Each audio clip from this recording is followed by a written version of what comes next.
Hello, everyone, and welcome to the Financial Dads Podcast. My name is Paul Fagan, and I'm here with Jody Fisher. Hey, Jody. Good morning, Paul. How you doing today? Everything's great. Great. Saturday mornings are awesome. Absolutely. In short, this podcast is for all the dads out there who struggle with life's topics as they're related to family and finances. Our hope is we can provide our thoughts, successes, and mistakes and share them with all of you. Today's topic, which is near and dear to my heart, both can be gratifying and frustrating at the same time. We're going to discuss home improvements and home repairs, tackling the good, the bad, and the ugly of home repairs and home improvements. When it comes to my personal level of expertise and experience, I'm pretty good at changing some light sockets, hanging some pictures, the occasional power washing. But when it comes to plumbing, I'm a complete mess. Usually my plumbing work, it turns out I have to get a plumber in to fix whatever I've done. And I have an interesting story about trying to do it myself, and it really backfired when it came to my garage door opener. I'll tell that a little later. But Jody, what is your level of experience when it comes to home improvement and home repairs? I love home improvement. I am a weekend warrior. There is nothing that I won't try. Sometimes, much to my wife's chagrin. But I've done a lot. I've renovated a bathroom. I've taken down walls. Electrical is one of my most favorite things to do, which may sound a little crazy. I'm not a huge fan of plumbing. I just something about water escaping from a pipe worries me. But I'll do everything else. I've done crown molding, mitering. I've got a small arsenal of power tools. I love it. I also respect my limits, though. I know what projects to not do. So it's a lot of fun. Yeah, absolutely. I know that limits piece. I mean, the good example I know is the garage door. The chain was a little loose on the automatic garage door opener, and I thought I would try to quote unquote fix it. So I tightened it up, the chain, and sure enough, I must have tightened it too tight because it spun the sprocket right off the top of the garage door opener, and boom, brand new garage opener I had to buy with the motor. I called the people up. They came by. I kind of sheepishly looked at them saying, I'm not sure what happened. This thing just popped off. And, of course, they came and repaired my my garage door opener, which, I just was not in any way, shape, or form ready to tackle, right? So, and I concur with you with plumbing, right? Typically what happens with me is if I swap a toilet or try to fix a toilet, inevitably it either runs louder, it runs harder, it's leaking more. So there's really, plumbing is definitely my my nemesis. Other things I will tackle, and I think in terms of kind of the biggest things that I'll tackle, I painted my condo once with my cousin and my brother. Painted the whole place before we moved in. I thought that was a pretty big undertaking at the time. What's the biggest project that you've tackled, Jody, in your experience? I know you've owned several homes, and what has been the biggest project that you found yourself in the middle of? Probably the gut renovation of a bathroom that I did when I was living in an apartment in Manhattan, and that was extensive. I remember that was the first time that I had done a project that big. I sort of self-educated myself in terms of what do you do and how do you do it. Made a lot of mistakes. I remember I was demoing the sheetrock in the bathroom, and I was getting really close to the toilet and the tank, and I thought to myself, well, I'm going to have to take the toilet out eventually. Let me just demo a little bit more around the toilet, and then I'll take the toilet out. Very next swing of the hammer, I slammed the toilet tank with all my force. Ouch. And it shattered into a million pieces. Water went everywhere. Oh my gosh. I don't think I had the water off at the time. It was a mess. Preparation was limited. That same bathroom was also the first time I did floor grout. So I put down this the little like quarter size mesh tiles, these little hexagonal tiles on the floor. I thought I was super cool. Like, oh, this is going to get done so fast. I put down the tile. Great, no problem. It was nice and smooth and flat. I grouted it, and I let the grout dry overnight. Oh my God. Okay. And so I come back the next day and there's this film of grout over the entire tile Oh that I my can't gosh. get off. And I spent the next like probably the next 2 nights just getting all the grout out and scrubbing it down and And trying to get it cursing. off. And cursing. Oh. But I mean I love that stuff. And I think that's the fun part too about doing home repairs like that is you come away with so many great stories, so many silly, funny, you'll never believe this kind of stories.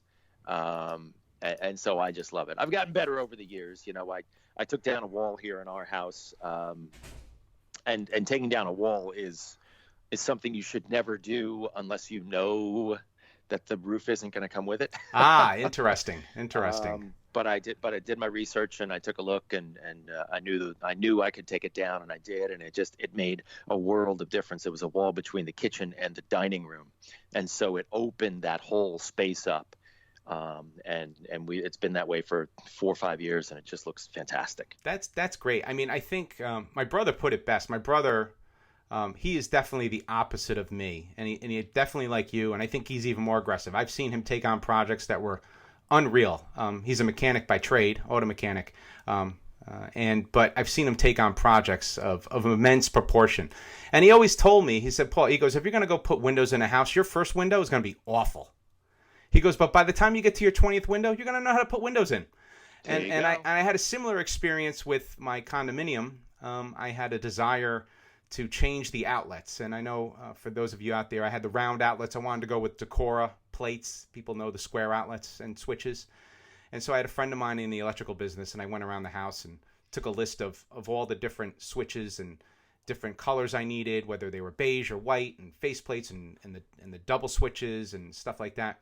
And I remember going to his store, and he crumpled up the list because he owned this electrical supply house, and he just started loading cases of switches and outlets onto my cart, onto a cart, and put them out in my car. He's like, look, just go and just do this and give me it back, whatever you need, whatever is spare. But of course, he never needed it back. When I went to go offer to bring them back, he's just keep them in your garage. I don't need them, So, but one of those things, the first outlet, you got to make sure the power's off, and you unscrew it, put it back together. Does the outlet work? You test it. No, you got to take it apart again. But after like my 10th or 11th, 12th, 20th outlet and switch, things started working, right? So when it came to like changing outlets, I'm at the point where I'm almost brave enough to do it without turning off the electric. Probably dumb on my part. Ooh, I would never do that. Whenever I turn the breaker back on, I always cross my fingers and I just whisper under my breath, "Don't blow up the house." That it doesn't pop. Right. I could see that. But what's also great about the little projects that I've done is, I guess in the words of Spicoli, for those of you who don't know that deep cuts. That's right. You're gonna have to Google it. But I got an awesome set of tools, right? So I have quite the tool collection that's built up over time. Not a lot of power tools, but a lot of hand tools and mechanical tools, and just built up a nice collection. So no matter what I come across, I usually have the right tool for it. And if I don't have the right tool for it, I strangely have to, in my DNA, have to go to Home Depot or to the hardware store and buy that tool, right? Because I know that eventually I'll need it again, maybe, right? So yes, sweetheart, I will need this tool a lot. Right. Again. Exactly. As it sits there in the toolbox, right? So, but it's from my perspective, I try to do as much as I can, but then I know, which projects are not in my wheelhouse, right? So for me, which projects should one take on, and which ones the homeowner should leave to the experts? For me, I leave to the experts plumbing, anything that involves a ladder and a roof. So there's certain things that I know are not in my wheelhouse, and I'll leave them to the experts, right? So what is your feeling on that? When do you know when to say no? I sort of use two basic barometers. What I don't use is the can I do this, because I think that's too squishy of a metric. I think to myself, how long is this going to take me, and how much money am I going to save if I do it myself? And if I do it wrong the first time, pivoting back to the how long this is going to take me, will I end up spending more on my mistakes than I would if I hired someone to do it right the first time? So I really try to get objective when I ask that question. Perfect example is we had a couple of closet doors here in the house that we wanted to convert. We had sliding doors, and we wanted to get sort of like these, I'll call them French doors, but like sort of this open, this, they meet in the middle, they kind of open together to expose the whole closet. And I did it once with a door, and long story short, I totally messed it up. And I was going to go do it a second. I had to buy a new door. Now, a door at, the home store is, $35-$40. But I'm like, how many doors am I going to go through? Trying to do this right. Okay, you know what I'm going to do? I'm going to call a guy. And it turned out that the wall, no walls are ever square in a house. They're always a little off. Mm-hmm. The house that we're in is more than 50, probably almost 70 years old. The walls were not square. And he had to spend a bunch of time figuring out how to put this door in. So if he had to do that, I was going to spend weeks. No, on that's this true. thing, right? So those are the two metrics that I use. How much money am I going to? How much time is this going to take me? And how much money will I save doing it myself? And then figuring out, if it takes me too long and I run through a whole bunch of mistakes and have to pay for those mistakes by buying more stuff, am I really gonna save money? Yeah, that's incredibly insightful, right? So I'm going through a little bit of that now. So around my house, of course, it's literally timely because I have a punch list of items that need to get done. I need someone to come and wash the vinyl siding on my house and power wash the patio and the front steps and the back steps and the back patio. I need to refurbish my daughter's swing set, restain it, and add a couple of new pieces to it. We have mulching and dirt that needs to be done in the flower beds and such. And I'm actually looking to get my driveway resealed, right? So I'm going through the exercise now of putting my project manager hat on to figure out, okay, what am I going to do first, right? So I need to get the house washed first because if I do the landscaping first, the power washing people are probably going to screw up the landscaping, right? And have to, so I'm trying to order things properly. But these are things that I probably could do myself, but I figured, and using your rule of thumb, probably subconsciously, I just want to get them done, right? And I have so many other things to do that I'm lucky and grateful that I'm in a position to pay for these few things to get it done, right? So I've been making the calls and getting the quotes, and that kind of leads into, how do you select the right contractor, right? I had a nightmare experience once with a contractor in Queens when me and Shelly lived in Queens, and the gentleman's name was Omar, and I don't remember his last name, but he was recommended by the landlord, or I can't remember how we got him, but oh my God, he was breaking stuff, and he cut our windows, and we were renting the apartment, and he cut the windows. I was like, oh my God. And all these different things, right, to put an air conditioner in. And luckily enough, before we moved out, the landlord put all new windows in, so I wasn't on the hook for replacing a window that this guy destroyed. But it was interesting. Like, he didn't really have his own tools with him. It was very, very, I had wound up taking him to the hardware store to buy tools. It was awful, right? So, from that point on, and over time, I've learned that I try to select a contractor on the kind of the 3-bid process, right? That's the first thing I do, is to always try to get 3 bids. And then the second thing I do is I try to consciously back into the job financially on the back of an envelope, right? So if I think that the guy is going to be here, all day and power washing my house, it's probably 2 guys at $20 an hour for 8 hours. And I try to just kind of back in to see where the price comes in, right? Because if the guy tells me it's $3,000 to power wash my house, I know that feels very wrong, right? As opposed to $800 to power wash my house feels very right, and maybe $1,000 is in the middle, right? So what is your take in terms of selecting the right contractor for the right job? Yeah, I think you hit it on the head there. I mean, that's a good metric to use for sure. You sort of you kind of understand how long something's going to take, how many people are involved, what those people need to get paid, factor in the guy's profit and all that kind of stuff, and you get a ballpark as to where the price should come in. And I don't over scrutinize that number too much, other than just doing that back of the envelope math. It also comes down to trust.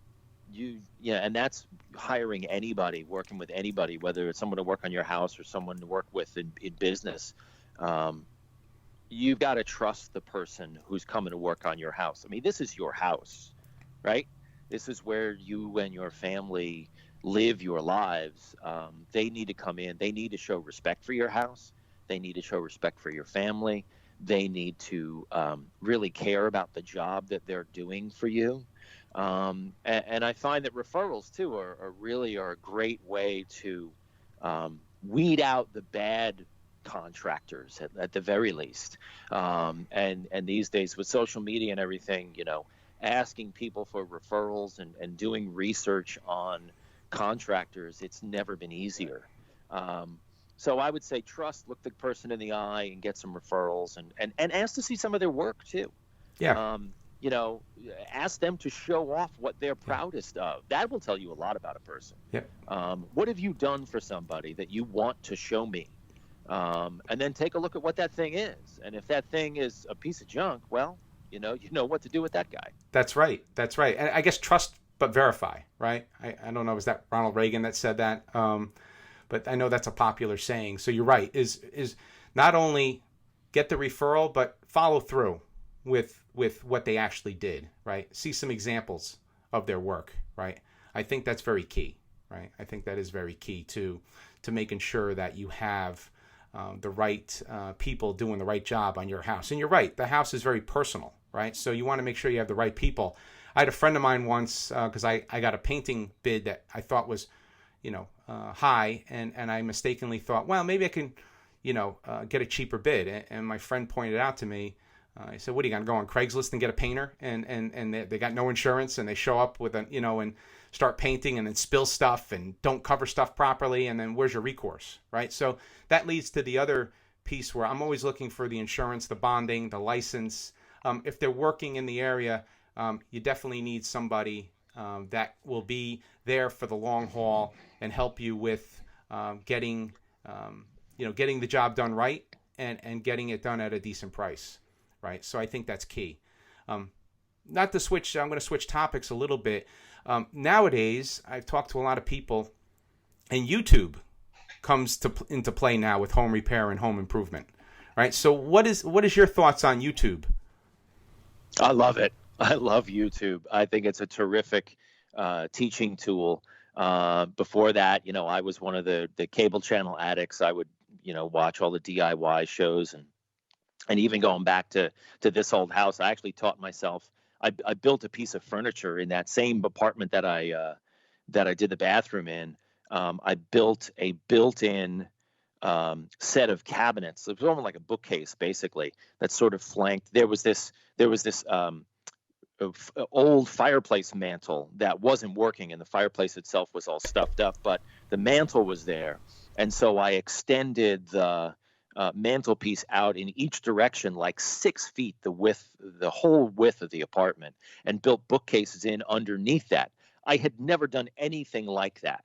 And I did it all with a miter box and a handsaw, and wood screws. And a hand drill.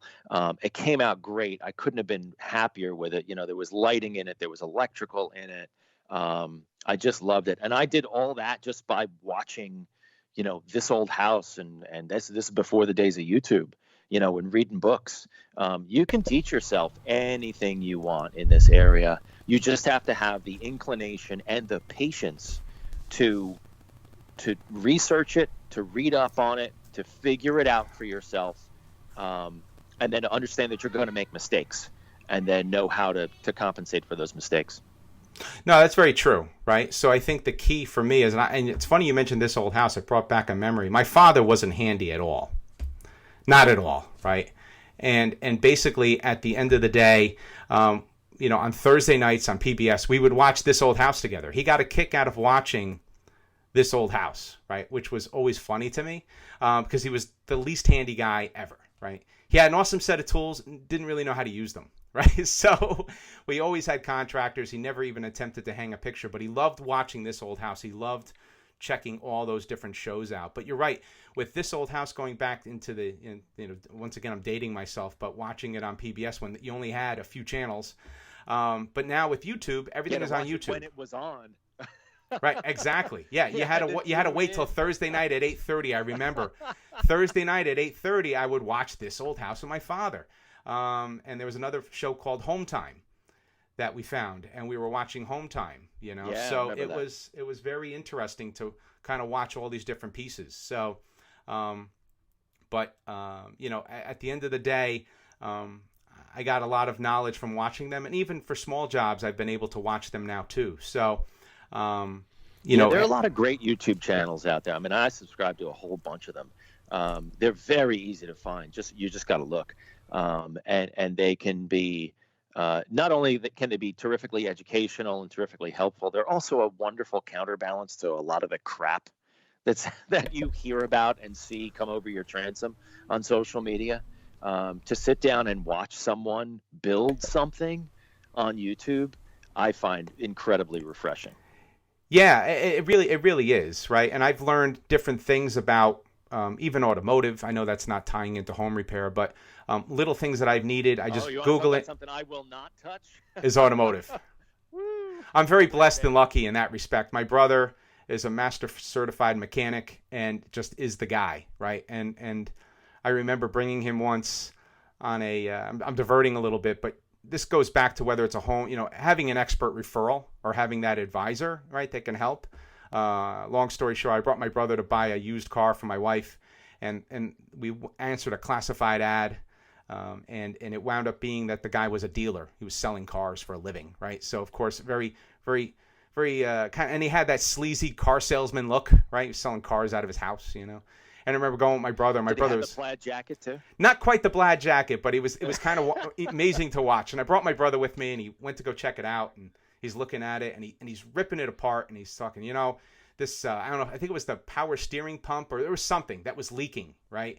And he's like, "Oh, we're gonna have to get that fixed." So my brother got a substantial discount on this car. Like we were walking back to the car, and the guy's gonna follow us to drop the car off at my house, and I go, "Dave, what are we going to do? I mean, should we order that part now?" And he goes, "Those things leak like crazy." He goes, "Don't worry about it." He goes, "That's normal. That's normal." The guy just does, So it was great, So if someone knows what they're doing, it's great to have that expertise in your corner to help you. That's awesome. That goes back to what you were talking before about how to, the things that go into hiring a contractor. If you have, your brother has incredible knowledge about cars, right? But even if he had a little bit of knowledge about it, you'd still come out better. It's the same thing with hiring a contractor. If you have no idea what you're doing, you'll hire somebody to put, $100,000 bathroom in your house, and you won't know what the hell you're doing. But if you have just a little bit of knowledge and you educate yourself, you read up a little bit, you just do some investigation, you'll save tons of money. And then you might also, in the process, figure out what you can do yourself and then what you actually need the contractor to come in and do professionally. I mean, we're talking about redoing our bathroom here in our house. We got the bad 80s flowered wallpaper still left over from the previous owners. So, my wife and I are talking about, well, okay, we can do the demo. And I can probably pull all the electric. And we can order all the pieces ourselves, the fixtures and the tub and the everything. And then we can hire a guy to do the sheetrock, and we can hire a guy to do the tile, and we can hire, someone else to do the something else. And then I can finish up the electric, and we can install everything ourselves. Right? Oh, and interesting. Probably cut the price of the project in half. So you're kind of doing your own GC work, your own general contracting work. Absolutely. Oh, that's interesting. And that comes from, one, me being comfortable in my knowledge of knowing what needs to get done, which also funnels into me knowing how much I'm going to or not going to pay for this project, but also having a sort of a confidence about the project and really understanding what's going to go into it, what I'm capable of doing, and what I'm not, and then what I need to go and pay for. That's all great advice. I mean, there's a lot of things we covered today. I'm sure we could cover a lot more, but I think some of the highlights were really getting someone you trust, review those referrals, right? Getting 3 bids, multiple bids, right? Understanding your capability and doing a lot of research, right? Researching what you're doing and getting a good fundamental knowledge of what you're trying to get done, so you're more armed in those negotiations and with those contractors. So I think that was all great that we covered today. And I think, Jody, I thoroughly enjoyed our discussion today, and I'm personally looking forward to the next one. Anything to add, Jody? Know what you're getting into before you tear down a wall. Absolutely. That's good advice. So on that, we'll close this out. Thanks, everyone, for downloading our podcast. If you have any questions or comments, please email us at financialdads@gmail.com. And with that, until next time, be well and thank you.